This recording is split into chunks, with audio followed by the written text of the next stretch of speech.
A year and a half ago, the Denver Nuggets won their first ever NBA championship, and it was sunshine and rainbows in the Mile High City. You had Jokic, the best player in the world, Jamal Murray, who seemed to always step up in the playoffs, and a very good supporting cast around them. But fast forward a year and a half later, this team feels nothing like them. That sunshine and rainbows has been replaced by a whole lot of storm clouds. I mean, Jokic is just as good as he ever has been. He might be even better, but they've lost role players over the past couple years, and Jamal Murray just does not look like the same player anymore.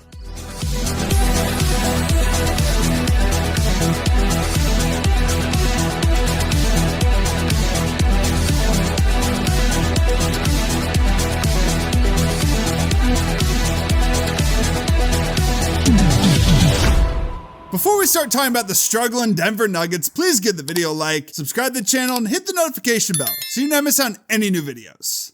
First, looking back at that title team, I don't want to take anything away from them. Nuggets fans, don't get mad in the comments calling us salty or something, but it is important to add the context. Like, they weren't a juggernaut team. You win 53 games, that was good enough for the first seed. You beat that young Timberwolves team, you take out KD and Book, you sweep the Lakers in the conference finals, and then beat the 8-seeded Heat in the NBA finals. Like, give them their credit, they won that title, incredible run. They beat down the teams they played against, but it is important to add the note, like, they weren't this insane juggernaut that's fallen out of nowhere. Yeah, but I mean, you can only play who's on your schedule, and like it's not like the Heat were just dropped into the NBA Finals as the 8 seed, right? Like they beat everyone on their way to the NBA Finals, so I'll give them credit. But after they won the title that offseason, obviously they lost Bruce Brown to the Pacers, Jeff Green to the Rockets, Ish Smith and Thomas Bryant also left. Biggest losses were obviously Bruce Brown and Jeff Green. Bruce Brown was huge for them in that Finals. You could argue who's probably their 4th best player in the NBA Finals. Jeff Green, not as big of a loss, but still a loss nonetheless. You draft Julian Strawther with the 29 pick, and you bring in Justin Holiday. Re-signed DeAndre Jordan, Reggie Jackson. Like, you lost a couple good bench guys, but you still had arguably the best starting 5 in the league. And you had Reggie Jackson, young guys like Christian Brown, Peyton Watson coming off the bench. So definitely a chance to repeat. And hey, they were even better in 23 and 24.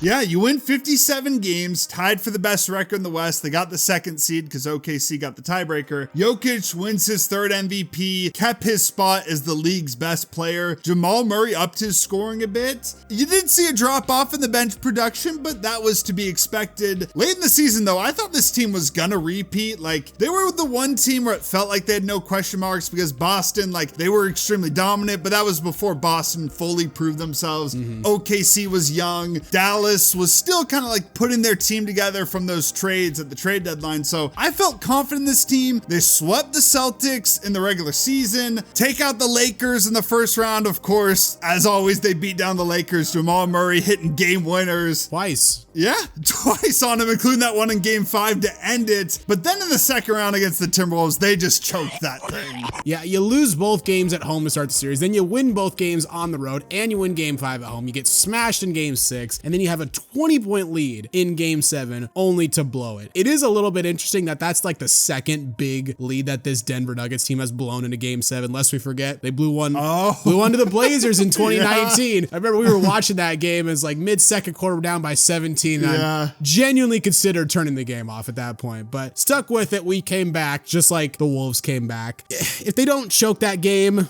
who knows? I mean, they were definitely a better matchup against Dallas and Boston, I think, than the Timberwolves were, especially against Dallas. Yeah. And then in the finals against Boston, they swept them in the regular season. That doesn't always matter when it comes to the playoffs. So who knows? It's a big what if. We'll never know, but I think they would have had a chance. Yeah, they would have at least had a chance. It's another like who knows. I think they matched up well with both those teams, but the reality was they were out in the second round. They completely choked that series, and it was just a tough end of the season after you win 57 games and you had a chance to repeat. And then the big blow that offseason, KCP leaves to the Magic, and you officially break up that fantastic starting 5. It doesn't really seem like they were super interested in bringing him back. I mean, I get it, luxury tax and second apron. Those were the big reasons. It wasn't like on the court stuff, but KCP said like he was kind of waiting on an offer for them to like match the Magic's offer. It never came. Calvin Booth said, we'll be fine if KCP doesn't return. You got to play it cool, but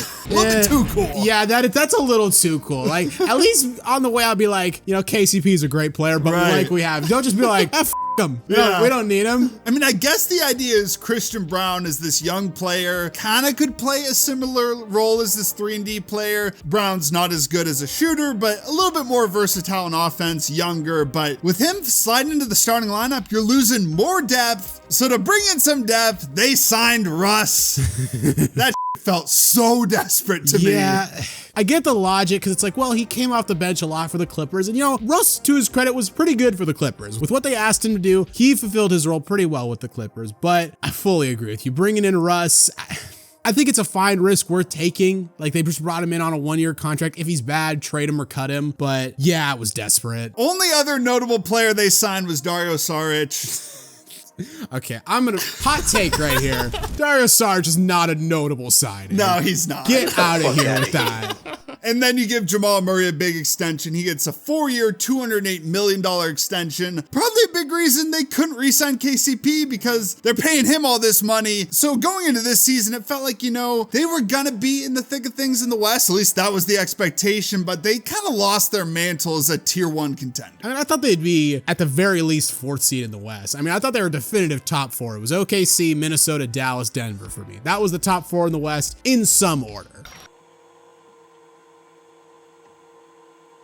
Well, starting the season off, they were terrible. They lost their first 2 games of the year against the Thunder and the Clippers. No shame in losing to the Thunder. And honestly, no shame really in losing to the Clippers. But when you're expected to be a contender, you never want to start the season off 0-2. They then won back-to-back games in overtime against the Raptors and the Nets, but lose again to the Wolves. You're now 2-3 on the season. Some panic started to set in. I mean, Russ wasn't playing that great. Their 3-point shooting was awful. And outside of Jokic, no one really was playing that well. Did follow that up with a 5-game winning streak. Felt like they were fixing their issues. Russ kind of got into a groove, started to understand his role in the team. And this is when we made the video, gassing up Jokic, saying he's yeah, exactly, right? He's saying he's gonna win another MVP. But boy, since then, I mean, the synthetic sports curse striked again. We'll talk in a bit how it really struck the Nuggets, but man, we got them good here. Yeah, they're 4-7 since that win streak, at least at the time of this recording. They play the Hawks on Sunday before this video comes out. A red hot Hawks team that's in Atlanta. Kind of feel like they're gonna lose that game, whether they win it or not. We're still coming out with this video. I was gonna say,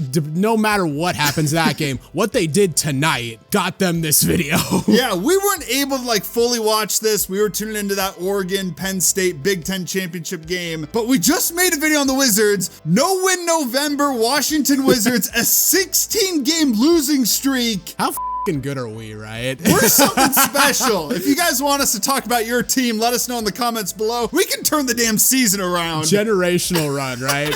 Make a video on the Wizards who are having one of the worst seasons in NBA history, and the next day they knock off the Denver Nuggets. Jokic drops a career high 56 points, also gives you 16 rebounds and 8 assists, and you still lost. To the Wizards. To the Wizards. Not even to a good team, to the Wizards. I get Murray was out. I get Aaron Gordon was out. I don't. I don't care.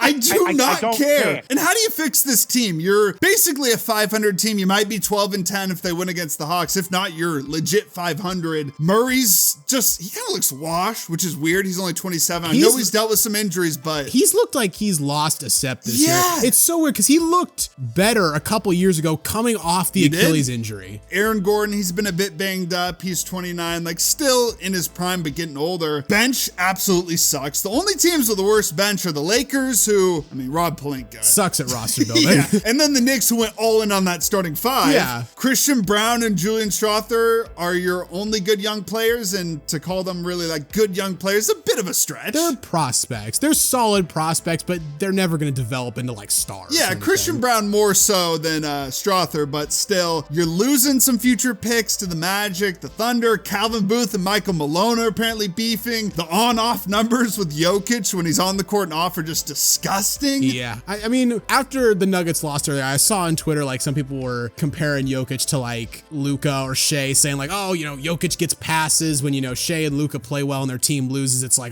these bums. But when Jokic does it, it's get him some help. I don't know how you could look at a guy who gives you 56 points, 16 rebounds, and 8 assists, and your team can't beat the Wizards. Yeah. Jokic is not as good as 2018 Braun, right, but it kind of feels like 2018 Braun, where it's how can you watch that team and be like, he needs to do more, right? And Jokic gets a lot of passes from a lot of fans and people in the media because his stats are so good, but I don't get how you could watch him this year and criticize him for it. Yeah, I mean, ultimately, since they won the title, I kind of feel like the front office has just failed him. Like, they've had a bad 2 years. Yeah, they made some great moves prior to winning the title. You trade for Aaron Gordon, you draft Michael Porter Jr. after he fell in the draft, but he's never played with another all-star. Like, that is insane to think about. He's been there for basically a decade. He was drafted a decade ago. Never played with another all-star. I know, like, Braun, he technically played with all-stars in his first stint, but Mo Williams, like, Luka hasn't played with another all-star. Like, it's happened, but the best player in the world and you can't surround him with another all-star? Yeah, it's tough. I do feel for the Nuggets because they did kind of get f***ed over by the second apron just coming in out of nowhere. This is why I think it would have been a great thing for the NBA to be like, this is going to come in like 2 years, right? Like, let teams prep for it. Let teams prepare for it. Instead, you just drop it on them and it's like, okay, deal with it. And the Nuggets are like, well, we now have to lose a key role player for the second straight summer. So they did kind of get f***ed over in that vein, but no one forced them to give Michael Porter Jr. all that money. No one forced them to give Jamal Murray all that money. And I know it seemed like, maybe they were worth it at the time, but that's part of the risk that you take when you hand out massive contracts to guys who are, borderline star, maybe not quite entirely proven to be at that level. If you give them the money because like, well, we got to give them the money, then, that's a risk right there. Yeah, the reality is you have the best player in the world by far. Definitively, everyone would basically agree. You're fighting for a play-in spot. Since winning that title, the Nuggets front office, they've just failed Jokic. So what do you guys think? Will the synthetic sports curse completely turn around the Nuggets season? Let us know in the comments below. If you enjoyed this video, please consider giving a like, and hey, while you're here, check out some of our other content as well. And don't forget to subscribe to Synthetic Sports.